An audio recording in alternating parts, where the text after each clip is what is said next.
പ്രമുഖ ബ്രാൻഡുകളിലുള്ള അതിസുന്ദരമായ ടൈലുകളും അത്യാധുനിക മോഡലുകളുള്ള സാനിറ്ററികളുടെ വേറിട്ട കളക്ഷനുകൾ. 15 വർഷത്തെ സേവന പാരമ്പര്യവുമായി Saniyo tiles, sanitary ware, Chettiyarammal, Wandoor. കണ്ണിന് കുളിർമയുള്ള കാഴ്ചകൾ പകർന്ന് പച്ചപ്പിൽ പുതഞ്ഞ് ജേക്കബിന്റെ കൃഷിയിടം. ബാംഗ്ലൂർ, മുംബൈ എന്നിവിടങ്ങളിലേക്ക് പൂക്കൾ വ്യാപകമായി കയറ്റിപ്പോകുന്നത് ഈ കൃഷിയിടത്തിൽ നിന്നാണ്. ചാലിയാർ പഞ്ചായത്തിലെ വൈലാശ്ശേരിയിലാണ് കാർഷിക വിളകളുടെ കലവറയായ ഈ കൃഷിയിടമുള്ളത്.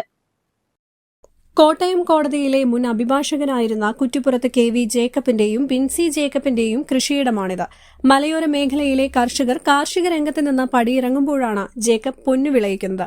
കഴിഞ്ഞ 4 പതിറ്റാണ്ടായി വൈവിധ്യമായ കൃഷിയിറക്കിയാണ് ഈ ബിരുദധാരികളായ ദമ്പതികൾ വേറിട്ട് നിൽക്കുന്നത്. റബ്ബർ കൃഷിയിലൊരു മടുപ്പ് വന്നു കഴിഞ്ഞപ്പോൾ ഞങ്ങൾ മറ്റു കാര്യങ്ങളെക്കുറിച്ച് അന്വേഷിച്ചപ്പം ഓരോരോ വെറൈറ്റി മറ്റു കാര്യങ്ങളിലേക്ക് തിരിഞ്ഞതാണ്.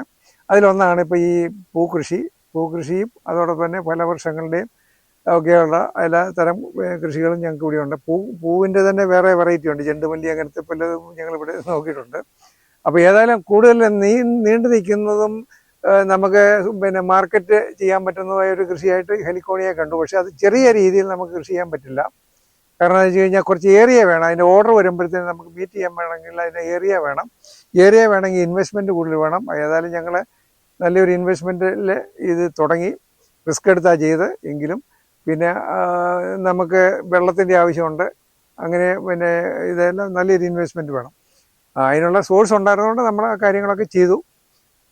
ഇപ്പം ഈ പൂവ് ഗവൺമെൻറ്റിൻ്റെ നാഷണൽ ഹോർട്ടിക്കൾച്ചർ ബോർഡിൻ്റെ ഒരു സപ്പോർട്ട് കൂടെ നമുക്ക് കിട്ടിയിട്ടാണ് അതിന് നമുക്ക് തുടക്കം. അതിനകത്ത് നമുക്ക് ഒരു 10 ഏക്കർ കൃഷി സ്ഥലം ഉണ്ടെങ്കിൽ അവരതിനകത്ത് പെർമിറ്റ് ചെയ്യുകയുള്ളൂ. അപ്പം നമ്മളൊരു 10 ഏക്കറിനകത്ത് തുടങ്ങിയത്. അപ്പം ഇതിനകത്ത് നമുക്ക് ഇതൊന്ന് എന്ത് ആണ് അതിൻ്റെ മറ്റു കാര്യങ്ങളെന്നൊക്കെ ഫുള്ളായിട്ട് പഠിക്കാതെ എന്നാൽ കുറച്ച് പഠിച്ചു. നമുക്ക് റിസ്ക് എടുത്ത് നമ്മൾ എൻ്റർ ചെയ്ത ഒരു ഫീൽഡാണിത്. ജലസേചന സൗകര്യമുള്ളതിനാൽ നല്ല പച്ചപ്പോടി നിൽക്കുന്ന വിളകൾ തണൽ തീർത്ത് നിൽക്കുന്നത് കാണാം. വിവിധ ഇനങ്ങളിലുള്ള പൂക്കൃഷി ഉൾപ്പെടെ 100ഓളം ഇനം കാർഷിക വിളകളാണ് ഇവരുടെ കൃഷിയിടത്തിലുള്ളത്. പകുതിയിലേറെ സ്ഥലത്ത് റബ്ബർ കൃഷിയുണ്ട്. കൂടാതെ റബ്ബറിനിടയിൽ ഇടവിളയായി പൂക്കൃഷിയും കാപ്പിക്കൃഷിയുമെല്ലാം ഇവർ പരീക്ഷിക്കുന്നു. അലങ്കാര ഇലകൃഷിയും ഇടവിളയായുണ്ട്. അലങ്കാരത്തിനായി ഇവിടെ നിന്നും ചെടികളുടെ ഇലകളും കയറ്റിപ്പോകുന്നു. ഈ കൃഷിയിടത്തിൽ മാംഗോസ്റ്റിൻ, റംബൂട്ടാൻ, പേരകൾ, പാഷൻ ഫ്രൂട്ട്, വിവിധയിനം മാവുകൾ, പ്ലാവുകൾ, കുരുമുളക്, പപ്പായ, കശുമാവ്, നെല്ലി, പുളി, 10ലേറെ ഇനം വാഴകൾ, കൊക്കോ, ജാതി, കമുക്, തെങ്ങ്, കപ്പ തുടങ്ങിയ എണ്ണിയാലൊടുങ്ങാത്ത പച്ചക്കറികളുമുണ്ട്. നവംബർ മുതൽ ജൂൺ വരെയാണ് പൂക്കൃഷിയുടെ സീസൺ. കൊച്ചിൻ ഷിപ്പ്യാർഡിലെ ലീഗൽ ഓഫീസറായും നിലമ്പൂർ തോംസൺ ഡ്രഗ്സ് ആൻഡ് കെമിക്കലിലെ മാനേജറുമായി ജോലി ചെയ്തിട്ടുള്ള ജേക്കബ് ഇപ്പോൾ മുഴുവൻ സമയവും കർഷകനാണ്. ഭാര്യ ബിൻസി MA ബിരുദധാരിയും 1981 കേരള വനിതാ ക്രിക്കറ്റ് ടീം ക്യാപ്റ്റനുമായിരുന്നു. വിവാഹശേഷം ഇവർ മുഴുവൻ സമയവും കൃഷിയിലേക്ക് മാറുകയായിരുന്നു. രാവിലെ കൃഷിയിടത്തിലേക്ക് ഇറങ്ങിയാൽ രാത്രി 8 മണിവരെ കൃഷിയിടത്തിൽ ഉണ്ടാവുമെന്ന് ബിൻസി പറയുന്നു. ഇപ്പോഴത്തെ ഈ കൃഷിയുടെ കാര്യങ്ങളല്ലേ, അതിന്റെ മാർക്കറ്റ് അനുസരിച്ച് താഴോട്ട് പോകും, മുകളിലോട്ട് പോകും. ഇപ്പൊ റബ്ബർ നല്ല വിലയുണ്ട്. 250-ലും ഞങ്ങള് ആ സമയത്താണ് ഇത് ഈ കൃഷിയിലോട്ട് പകുതി ഭാഗം തിരിഞ്ഞത്. 250 രൂപ ഉള്ളപ്പോ പിന്നെ അതങ്ങ് 90ആയി, 80ആയി, അങ്ങനെ വന്നു. അപ്പം നമുക്ക് ഈ കാർഷിക മേഖല ഒന്നും പറയാൻ പറ്റത്തില്ല. നമ്മുടെ അധ്വാനം എപ്പോഴും ഒരുപോലെ തന്നെ, കിട്ടുന്നത് വേറെ രീതി. ചെലവ് കൂടും. ഇപ്പൊ പണിക്കാരെ നല്ലപോലെ നിർത്തിയാലേ ഇതെല്ലാം മെയിൻറ്റെയിൻ ചെയ്ത് പോകാൻ പറ്റും. ഇഷ്ടം പോലെ പണിക്കാർ വേണം, അല്ലാതെ 70 പശുവോളം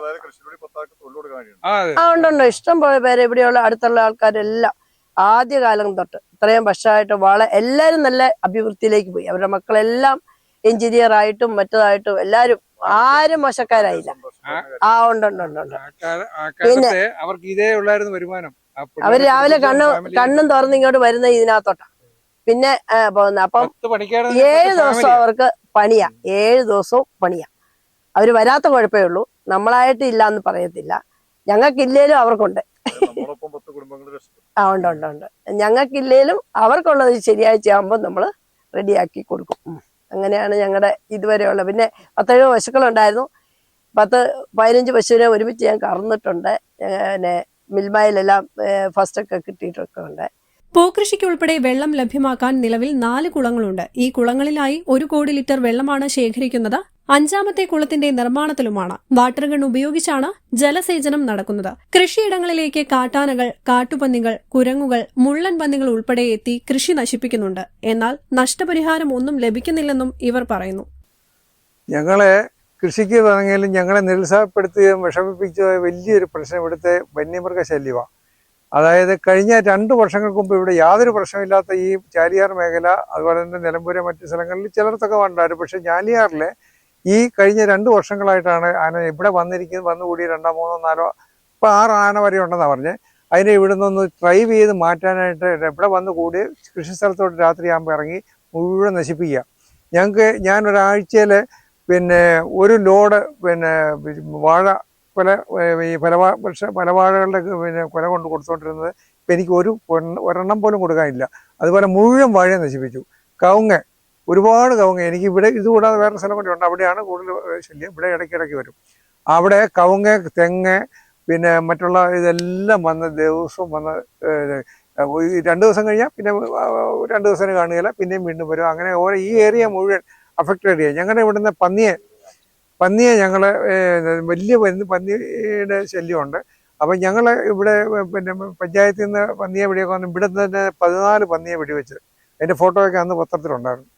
അപ്പം അതങ്ങനെ പന്നി ശല്യവും ഈ ആനശല്യവും കുരങ്ങിൻ്റെ ശല്യവും ഇത് കാരണം നമുക്ക് ഒരു കാര്യവും മുന്നോട്ട് കൊണ്ടുപോകാൻ മേലാത്തൊരവസ്ഥയിൽ കൃഷിക്കാർ, ഞാൻ മാത്രമല്ല ഇവിടുത്തെ സകല കൃഷിക്കാരും വലിയ പ്രതിസന്ധിയിലാണ്. അത് നമുക്ക് ഒന്ന് തരണം ചെയ്യാനായിട്ട് ഈ ഗവൺമെൻറ്റിൻ്റെ ഒരു സപ്പോർട്ട് നമുക്ക് കിട്ടുന്നില്ലെന്നുള്ള വലിയ വിഷമം. കാരണം ചില പഴയ നിയമങ്ങളിൽ വെച്ചിട്ട് ഇവരെ ഒന്നും തൊടാൻ പറ്റിയില്ല, മറ്റേതങ്ങനെ അവർക്ക് ആർക്കും ഒരു പരിഹാരം ഇല്ല. നമ്മൾ സഹിക്കുക എന്നുള്ളേ ഉള്ളൂ. എങ്കിലും മണ്ണ് ചതിക്കില്ലെന്നും മനസ്സിന് കൺകുളിർമയേകുന്ന കാഴ്ചകൾക്കൊപ്പം നല്ല ഭക്ഷണവും ആരോഗ്യവും എന്നും നിലനിർത്താനാവുമെന്നതാണ് ജേക്കബിന്റെ അനുഭവം. News bureau, Nilambur. വണ്ടൂരിന്റെ ആഘോഷങ്ങൾക്ക് കൂടുതൽ തിളക്കമേകി Haya gold and diamonds. Wedding ആഭരണങ്ങൾ, ലൈറ്റ് വെയ്റ്റ് ഡെയിലി വെയർ ആഭരണങ്ങൾ, ഡയമണ്ട് ആഭരണങ്ങൾ എന്നിവ ഏറ്റവും കുറഞ്ഞ പണിക്കൂലിയിൽ നിങ്ങൾക്ക് സ്വന്തമാക്കാം. Haya gold and diamonds, Wandoor and Elankur.